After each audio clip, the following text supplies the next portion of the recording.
Senado, ito yung dinagdag ng Senado, ito yung binawas ng Senado. Ito na ngayon yung Senate recommendation. Pero hindi yan ang pupuntahan natin. Hindi yan ang titingnan natin. Ang titingnan natin mga kababayan doon sa detalye, sa mga details. Oo, lampasan na natin yung mga pirma-pirmahan na yan. Oo, lampasan na natin yan. Dito tayo sa committee report. Okay. So mga kababayan, konting ano lang intro. So dito nakasulat yung departamento sa dulong-dulo, yan, department, okay? Ito yung version ng House, HB 10800. Ito yung version ng Senate. Okay, sa final version. FY 2025 SV. Ibig sabihin Senate version. Okay, eto na. Senate version, ito yung sa House. Sa version ng House, 12,830,174,000. Okay, in thousands to mga kababayan ha. In thousands of pesos. Okay.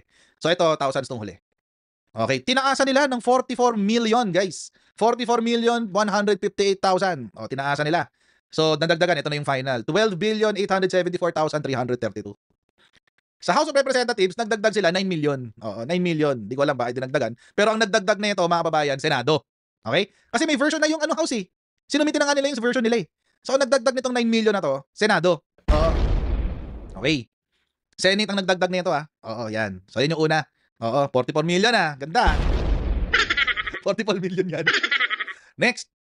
Office of the President, walang change. Office of the Vice President, walang change. Department of Agrarian Reform, walang change. DA, binawasan ng 10 billion pesos. Yan oh. Binawasan pa ng 10,038,185,000. Grabe ano? Grabe. Galing-galing ano? Ano yung mga binawasan? Binawasan si Philippine Carabao Center tsaka si Fertilizer and Pesticide Authority.